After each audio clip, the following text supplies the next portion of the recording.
dans Politisez-vous, nous recevons Pierre-Nicolas Bapt du Parti radical de gauche. Bonjour Pierre-Nicolas. Bonjour à vous deux. Merci de l'invitation. On va pas se mentir, parce que d'habitude je dis vous, mais là on se connaît très bien avec Pierre-Nicolas. Ça peut dire on s'envoie des vidéos le matin, enfin, surtout moi. Dis pas tout. Qui se réveille avec ça, pêcheur, mais voilà, on va parler du Parti radical de gauche, expliquer ce que c'est, expliquer l'évolution, parler politique. Et Cédric voulait poser justement, une moi première question. C'est là-dessus où je voulais partir. On va pas se mentir, les gens se désintéressent le plus de la politique et tout. Donc il y a plein de gens qui savent pas forcément ce que c'est le Parti radical de gauche. Dans un endroit où tout le monde se dit qu'on est de plus en plus envahi par les islamo-gauchistes, ils vont croire que vous êtes des gens de gauche, et en plus des gens radicaux et tout, machin, qui allaient prendre les armes. Bon, il y a eu quelques élus un peu connus, genre Taubira, genre Bailey, qui est passé par les anciens combattants. Voilà, mais il y en a eu d'autres avant. Donc le Parti radical de gauche, c'est pas des jeunes gauchistes là, qui veulent faire la révolution. C'est des vieux. Non, c'est le plus vieux parti de France. Enfin, nous sommes l'émanation à gauche du plus vieux parti de France qui a été créé en 1901. Le Parti radical socialiste, qui a scissionné en 73, en donnant d'un côté le Parti radical valoisien, parce qu'ils sont rue de Valois, donc le Parti radical, enfin, tout simplement, et de l'autre côté le Parti radical de gauche, qui était plutôt sur une alliance avec Mitterrand et dans notre tête c'était Robert Fabre à l'époque, donc avec Mitterrand et Georges Marchais, pour constituer le Front commun. Voilà. Donc ce Parti radical de gauche a continué à vivre. Et nous avons eu des ministres, Jean-François Horry, Jean-Michel Bailey, Sylvia Pinel, Christiane Taubira, qui était même notre candidate à la présidentielle de 2002. Et nous continuons à vivre. Ici, c'est Joseph Carle, c'est moi, désolé. C'est Christophe Delahaye, c'est Stéphanie Sens, c'est voilà. Oui, historiquement connu, justement, dans les grands noms de l'histoire, notamment de la Troisième République. Ah oui, ça. Il y a quelques petits noms qui sont du Parti radical de gauche. Non, mais on va dire, merci Cédric de le souligner, on va dire qu'en fait, la société dans laquelle on vit a été façonnée par les radicaux socialistes du 19 et du 20e siècle. Maintenant, vous avez compris à cause de qui on est dans la merde. Non, mais ça, c'est un dévoiement. Mais pour être clair... un des principaux opposants à De Gaulle et à la Ve République, c'était le président du Sénat, dont je ne me rappelle plus le nom. J'ai des trous, excusez-moi, je suis un peu fatigué.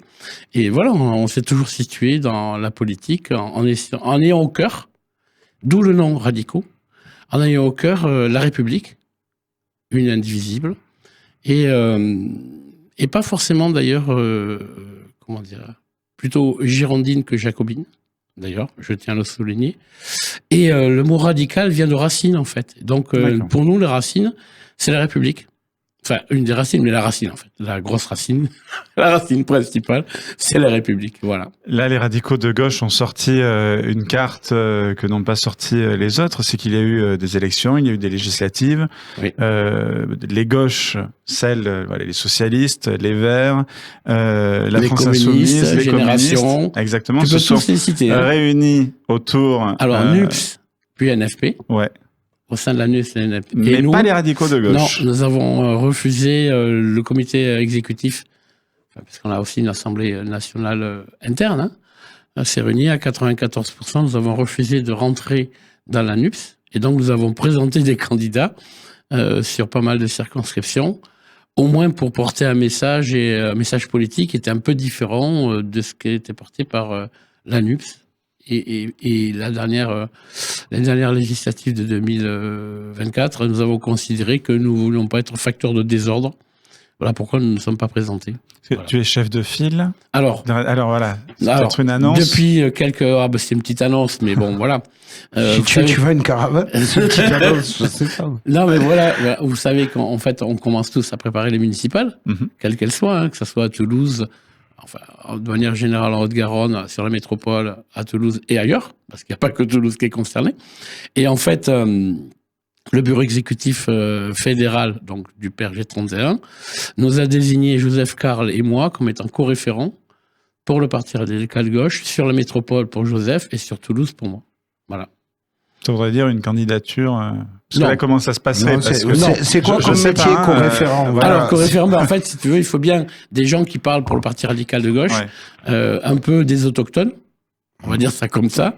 Et alors, je ne veux pas vous dire que rien n'est exclu. mais on est plutôt dans une logique d'union, ça c'est sûr, ainsi que l'a dit notre président fédéral Laurent Chérubin, le maire de la Belge, mais sans l'AFI. Alors pourquoi sans l'AFI ? Parce que nous considérons qu'il y a des outrances, enfin les outrances qui ont fait que nous avons refusé de rentrer dans l'ANUS en 2022, puis en 2024, dans le NFP, nous considérons que ces outrances ne nous permettent pas, plus certaines prises de position, ne nous permettent pas de penser à une alliance avec l'AFI. Mais ce sera en décalage avec justement le parti radical, le parti Racine. Mais c'est pour ça qu'on considère qu'on n'a pas tout à fait les mêmes valeurs, même si ils affirment qu'ils protègent la République, ils soutiennent la République, etc. Voilà. Il y a 2-3 petits trucs quand même, comme la police tue, qu'on supporte pas. On n'est pas forcément des sécuritaires, hein, ça c'est pas vrai, mais on ne peut pas jeter l'opprobre sur toute une institution parce qu'il y a des brebis galeuses. Dans toutes les professions, il y a des brebis galeuses. Pour autant, quand il y a un médecin qui fait des détournements de fonds à la Sécu, on ne me dit pas tous les médecins détournent des fonds. C'est pas vrai. Ah non, mais le discours n'a jamais été toute la police tue. Le discours a été... Quand ils écrivent ACAB, le cops, all bastards, excuse-moi, ça veut bien dire que tous les flics sont des bâtards. Mais le problème, c'est que c'est que Non, il n'y a pas que 2-3 petits cons. Moi, quand je vois la presse toulousaine de gauche qui vient avec la LFI faire des photographies de gens qui taguent ACAB et compagnie, je suis désolé de dire que pour moi, je les mets dans ces cas-là, le RN, et bon, on va pas dire qu'ils sont tous d'extrême droite. Dans ces cas-là, on peut dire que Zemmour, ils sont pas tous... Non, mais je sais que toi, tu penses comme ça, mais fait que tu penses ce que je dis là. Mais voilà, mais pour le grand public qui nous regarde, et pour la caste un petit peu journalistique, généralement, moi, quand je vois écrit ACAB, et que c'est mis en avant par notamment une école de journalisme toulousaine, qui fait école de communication et de journalisme, je trouve ça un petit peu carrément déplacé. Je pense à nos amis policiers, je veux dire, heureusement aussi qu'ils sont là, parce que moi, je vous dis, on ne tiendrait pas 24 heures sans la police en France. Alors, si je peux me permettre, la police tue a été un des slogans de l'AFI. Je ne parle pas d'ACAB, hein. Je dis la police tue. Oui. Moi, non, la police ne tue pas. Certains membres de la police. Enfin, en ce moment, c'est plus la racaille. Les avocats sont véreux. Non, mais les journalistes n'ont pas de déontologie. Non, mais attends, je vais te les sortir. C'est ça le problème. Si tu vas par là, moi, je ne dis pas. Il faut dire tous les flics tuent, parce que ce n'est pas la réalité. C'est pas vrai. Mais en même temps, il ne faut pas tomber dans l'inverse et dire la police ne tue jamais.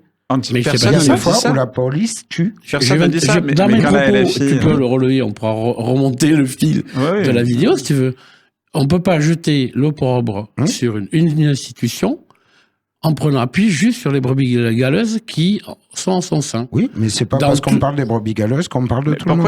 Pourquoi il parle que de ça? Pourquoi la police tue de la LFI, c'est la Palestine et les flics. La police tue exprime le fait que l'institution policière tue. Ce n'est pas vrai. Certains membres de la police tuent, oui, et ils doivent être condamnés s'ils ne sont pas en légitime défense. C'est pour ça que je te reprends le truc. Il y a des avocats qui sont véreux. J'ai jamais dit, on ne dit pas l'institution des avocats est véreuse. On ne dit pas l'ensemble des médecins trichent à la CAF ou à la Sécu. On ne dit pas l'ensemble des profs sont, je sais pas moi, islamo-gauchistes. Non mais tu peux pas de brebis galeuses en faire une généralité. Ça, c'est pas possible. Il y a plein de gens qui se permettent de dire tous les OQTF sont des terroristes. Oui, je te l'ai pas dit. Et je l'ai pas entendu. Et je le pense pas. Non, mais surtout pardon, Cédric, je ne l'ai jamais entendu. Pourtant, je regarde des médias aussi dits de droite. Je n'ai jamais entendu quelqu'un dire tous les OQTF sont des terroristes. Je ne l'ai jamais entendu. Jamais. Mais vraiment, je ne l'ai jamais entendu. Dis-moi où tu l'as entendu. C'est souligné à chaque fois. Mais pas du tout. En avant le côté, c'est un OQTF, c'est un OQTF. Mais absolument pas. Quand tu as un terroriste qui tue, ou que tu as un violeur qui viole et qui tue une gamine, et qu'en plus il est sous OQTF, on va y revenir pour la 100e fois sur ce truc-là, s'il avait été viré de France, il n'aurait pas tué cette gamine. C'est au juge ensuite de faire le travail pour moi, comme il y a chasseurs et chasseurs, il y a OQTF et OQTF. Il y a l'OQTF qui est apprenti boulanger, qui a envie de rester en France, qui travaille, qui est pas forcément, qui connaît pas la Marseillaise par cœur, je vais vous dire moi non plus. Qui travaille. Voilà. Et derrière, si lui, on lui met un OQTF, je trouve ça particulièrement injuste. Maintenant, si t'as un OQTF parce que t'as un violeur, parce que ils sont tous multirécidivistes. C'est d'eux dont on parle. C'est pas du gars qui bosse oui, une boucherie. Le problème est un problème judiciaire, donc est pas un Ah bah oui, problème non mais d'origine. ça oui, non mais le problème des juges, c'est tant qu'on n'aura pas un président ou une présidente qui définitivement dira maintenant on va nettoyer un petit peu le système judiciaire français et on va enlever de l'idéologie chez les juges, peut-être qu'on n'en serait pas là. Mais Donc tous les juges sont idéologues. les trois quarts, ouais. Non, mais pour revenir Les trois rapidement, quarts. ce qui a suscité notre position, vraiment, c'est les déclarations de certains membres de l'AFI en expliquant qu'ils n'étaient pas Charlie. Voilà. Daniel Le Bonneau, par exemple. Or, on conçoit bien qu'on n'apprécie pas les caricatures de Charlie. Moi, il y a des caricatures qui me font pas rire du tout. Il y en a d'autres qui me font éclater de rire. Ah, je vous dirai pas lesquelles. Hein. Je sais pas à vous dévoiler ce qui me fait rire, ce qui me fait rire, ce qui me fait pas rire. En revanche, on est tous pour la liberté d'expression dans le cadre légal. Voilà. Bon. La manifestation contre l'islamophobie à laquelle l'AFI a appelé à participer aux côtés d'islamistes reconnus, ça c'est un vrai problème. Voilà.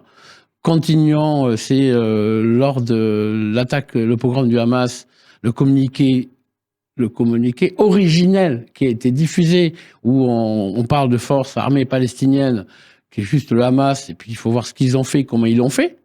Voilà. Donc voilà, c'est des valeurs auxquelles nous ne pouvons pas souscrire. C'est pour ça que nous sommes situés en 2022 hors de l'ANUF, en 2024 hors du NFP. Voilà. C'est au moins une attitude courageuse, en espérant que derrière, vous n'irez pas revenir en arrière pour des questions électorales comme ont pu le faire certains. Alors, les notre socialistes boussole, font ça, si je peux me permettre, je te remercie Cédric, notre boussole, mais c'est bien aussi la question, et je vais vous dire quelle est la question qui nous préoccupe. Notre boussole, c'est ce qui se passait à Villeneuve-Saint-Georges, où en fait, Louis Boyard, on en pense que l'on veut, mais enfin, on ne peut pas dire que sa liste était d'une républicanité absolue. Elle était compliquée. Non, mais voilà, je vais le dire comme ça. Et pendant les négos, notre candidate Myriam Talbot, 6e de liste, a décidé de sortir des négos, avant tout le monde, parce qu'il n'était pas admissible que... Voilà. Donc voilà, et donc la question qui se pose, c'est si effectivement à Toulouse, on arrive derrière, il y a une liste de la gauche dite de gouvernement, donc sans l'AFI, qui a une liste de l'AFI à côté, et qu'en fait la liste de l'AFI arrive en tête, derrière Jean-Luc Moudenc, parce que je vois mal comment elle pourrait arriver devant Jean-Luc Moudenc, mais n'excluons rien.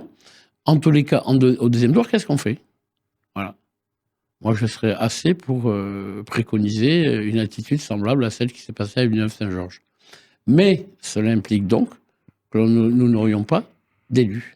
Ce qui s'est passé, et je finis rapidement, Cédric, ce qui s'est passé en 2022, nous avons un député apparenté, Olivier Farlorny, et nous n'avons pas de député suite aux élections du NFP. Ouais, mais pardon, de 2024. À partir de là, calcul tout simple, là, on est sur une logique à l'échelle nationale, sur un truc local. Parce que là, tu me compares ce qui s'est passé à Villeneuve-Saint-Georges et ce qui peut se passer à Toulouse. Qu'on l'aime ou qu'on l'aime pas, François Picmal n'est pas non plus Louis Boyard, quoi. Non. C'est voilà. Mais justement, mais je te dis, je t'expose, je peux pas te le dire mieux. Hein. Je t'expose un petit peu la problématique. Certes, François Picmal n'est pas Louis Boyard, loin s'en faut. Ça, il n'y a pas de souci. Je crois qu'il n'y a que Louis Boyard qui est Louis Boyard. Oui, je pense qu'il est unique. Mais ils n'ont pas le même âge aussi. Non, voilà, ils n'ont peut-être pas non plus la même carrière professionnelle, le même parcours militant. Voilà, on peut reconnaître à François respect Picmal. pour le DAL. Voilà. Oui, voilà, je pensais au DAL quand même. Oui. Ils ont fait avancer certaines choses et ils ont milité. Enfin bon, il n'y a pas de souci sur ça. Néanmoins, les prises de position, Toulouse est la 3e ou 4e grande ville de France. Et donc, les prises de position seront politiques, plus que municipales. Et donc, se pose pour nous un vrai problème. Je vous le dis très, très, très sereinement. Hein. Mais ce problème de savoir si on sort ou pas de la liste entre les deux tours pour pas fusionner avec la liste FI, dans le cadre où il y aurait une liste de gauche hors LFI au premier tour et qui arriverait derrière LFI, ce qui impliquerait donc, si on sort de la liste, que nous n'ayons aucun élu municipal, ce qui fera quand même que depuis 18 ans, ou 15 ans, nous n'avons plus d'élus radicaux de gauche. On verra s'il y a une liste à gauche et ce qui s'en dit. Il me semble que on en saura un peu plus dans les Toulouse et vous à venir. Oui, nous avons exactement. encore plus invités. Et je peux aussi évoquer ça rapidement sur nous, notre position, c'est dire que tous les candidats déclarés, ou qui pourraient l'être, et on va les passer en revue, un candidat du Parti Socialiste, le PC dit qu'il pourrait faire une liste, ça fait 2. Génération, Isabelle Hardy dirait qu'elle pourrait y partir, ça fait 3. Régis Godec dit qu'il pourrait aussi y partir, ça fait 4. Là-dessus, on ajoute Nadia Pelfig, société civile, Romain Cugive, un peu parti, un peu société civile, ça fait 6. Ah, il y a Romain qui va aussi. Ouais. Oui. Ouais. Ça fait fait 6 beaucoup d'émissions à faire. Trop de chefs. Je suis pas en train de vous dire, voilà, mais nous aussi, à la limite, je pourrais. Alors, nous pourrions avoir l'attitude en disant, tous les chefs de file, et en excluant quand même un peu Nadia dans le raisonnement que je vais vous proposer, tous ces chefs de file ont été partie prenante de l'ANUF et du NFP. Tous. Sauf Nadia, qui a justement remis sa démission du PS en 2022. Et nous, pas du tout. Il n'y a aucune raison. Enfin, pourquoi ne pas envisager que justement quelqu'un qui n'était ni NFP ni NUPS ne pourrait pas solidariser ou faire un ensemble cohérent derrière lui. Pour éviter de se mettre Carole Delgado, peut-être? Non. Un ensemble cohérent. Voilà. Non, mais elle était facile. Elle était facile. Voilà. Ceci étant dit, c'est vrai qu'avec Pierre Cohen, l'ensemble des forces politiques étaient unies, dites de gauche. Voilà. Donc pourquoi Il a été maire. Tout est pas dire tout est envisageable. Mais on pense à beaucoup de choses. Et pour revenir à ce qu'avait dit Lucas Duval un jour, oui, c'est vrai que nous avons des groupes de travail. Et nous avons être radicaux de gauche. Ça me fait rire de le dire, mais c'est vrai. Ben, nous travaillons aussi à l'élaboration d'un programme sur 3 axes, mobilité, sûreté publique et environnement. On va dire ça comme ça. Voilà. On l'a dit, il y a une scission justement des radicaux historiquement parlant. Il me semble qu'il y a une volonté de se remettre avec son ex à un moment donné. C'est là que vous êtes aperçu, comme dirait une copine à moi, faut pas ravaler son vomi, que l'idée de se remettre avec son ex, c'était pas forcément bonne. Je vais vous expliquer pourquoi très rapidement. L'élection d'Emmanuel Macron a fait que donc ni de gauche ni de droite et de gauche et de droite, c'était les 2 slogans, les 2 gimmicks, on va dire, ont fait que la plupart des militants et radicaux de gauche et radicaux valoisiens, donc dits de droite, ont été aspirés par la dynamique Macron. Et donc les instances dont je fais partie, heureusement ou malheureusement, on pensait que ça serait peut-être intelligent à un moment donné qu'on réunisse ces 2 partis radicaux pour en faire, pour refaire le grand parti radical, républicain, radical socialiste, mais on pensait à faire quelque chose. Donc oui, effectivement, j'étais à la tête du PRG 31, j'ai amené ma fédération à la constitution d'un nouveau mouvement, le mouvement radical social-libéral. Et puis au bout de 2 ans, on s'est aperçu que ça marchait vraiment pas. Donc je fais partie aussi des 16 nationaux qui ont décidé de sortir du MRSL pour reconstruire nos propres forces, départementalement parlant. Et donc, à cette occasion, en sortant du MRSL, j'ai été réélu président de la fédération du PRG 31. Je ne dois pas être trop nul. Et vous n'avez personne d'autre? Ça, c'est possible aussi, qui voulait s'y coller. Ouais. Voilà. Mais voilà, le but étant de retrouver, de ne pas perdre ses valeurs. C'est toujours notre souci, d'essayer de ne pas perdre nos valeurs. Voilà. Pour te connaître, Pierre-Nicolas, depuis 2 ans, oui. Je sais plus, un petit moment, je vois quelqu'un de passionné en politique. Alors c'est vrai que c'est toujours dur d'interviewer un ami. Voilà, on n'est pas que copains, on est amis, je veux dire, tous les 3 ans. On s'est passé quelques engueulades quand même. Ah ben ça, je vais vous dire. Je vais pas vous cacher, on s'engueule tout le temps, quasiment, mais Pierre-Nicolas est un technicien de la politique, un peu comme Jean-Michel Latte d'ailleurs. Différent, radical valoisien. Mais c'est-à-dire que c'est ce qui, bien sûr que dans les jeux politiques, il y a le jeu du pouvoir, il y a tout ça, mais il y a aussi le jeu de vouloir réellement rendre service aux citoyens, et c'est ce que je retrouve chez certains politiques dont tu fais partie. Et merci. Non, mais c'est vrai. Le côté fan de rugby, peut-être. Mais qui a ce côté vraiment citoyen. au sens large, c'est-à-dire de la politique, pas que politicienne. Il y a ce côté technique aussi, beaucoup. Ben, t'as des politiciens aussi qui ont le côté citoyen, mais au sens élargi. Ouais. Et là, c'est pas pareil. Mais voilà, et là, c'est vrai qu'il y a ça. C'est pour ça que je trouve intéressant de faire cette émission. Eh bien, merci beaucoup. Voilà. Donc, qu'est-ce que tu penses de la politique en grand général, de comment elle tourne? Est-ce qu'elle est devenue un petit peu spectacle? Est-ce qu'elle a toujours été plus ou moins? Elle a toujours été plus ou moins spectacle, quand même, hein. Tu vois, si je prends les grands anciens comme Clémenceau, quand même, ils étaient, ou même Pierre Mendès France, hein, c'était quand même la politique, alors pas que spectacle, mais on sait bien que les deux avaient de bons mots, et on appellerait ça actuellement des punchlines, donc ça existait déjà à l'époque. En revanche, l'immédiateté de la chose qui se déroule sur les réseaux sociaux font que c'est de plus en plus spectaculaire au sens que ça donne un spectacle.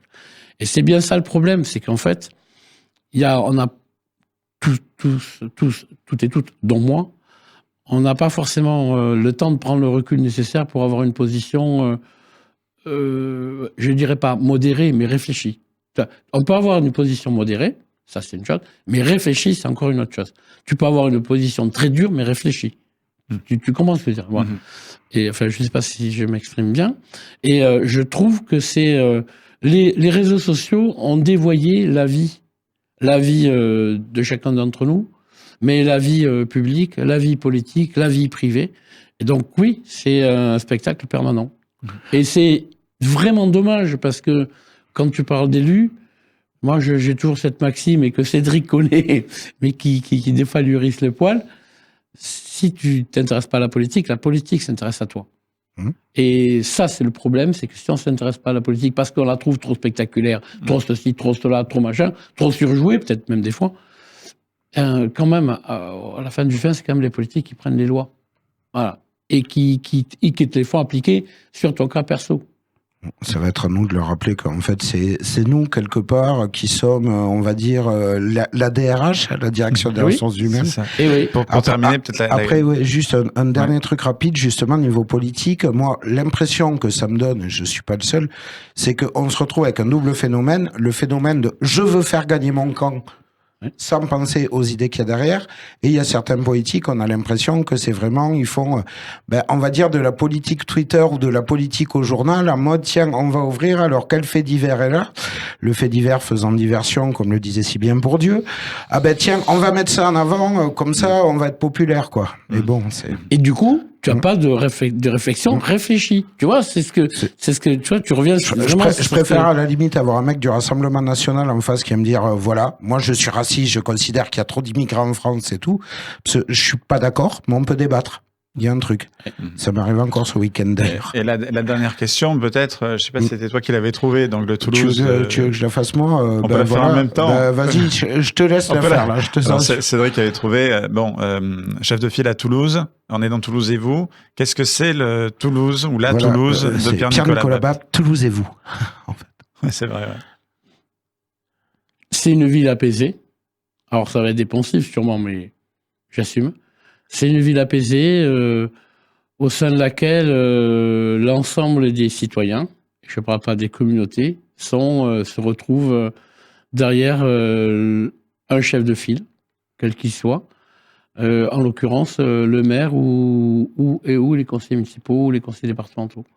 Non pas, ou même régionaux. Non pas pour une politique politicienne, mais pour vivre mieux. Vivre mieux ensemble, de façon à ce que il n'y ait pas de tension, qu'il y ait moins de tension. Je ne sais pas comment l'expliquer. Moi, j'aime beaucoup cette ville. Alors, scoop. C'est un Bordeaux. Je suis né à Bordeaux. Voilà, j'allais le dire. Mais j'ai vécu 2 ans. C'est pas grave. De 0 à 2 ans. On regarde quand même. Donc voilà, j'ai fait toutes mes études à Toulouse. J'ai fait toutes mes rencontres à Toulouse, puisque je suis arrivé à 2 ans, donc j'ai tout fait, quoi. Il a perdu son pucelage à Toulouse. Notamment, bon voilà. Mais voilà, je pense que cette ville est vraiment très chaleureuse et accueillante, elle pourrait l'être encore plus.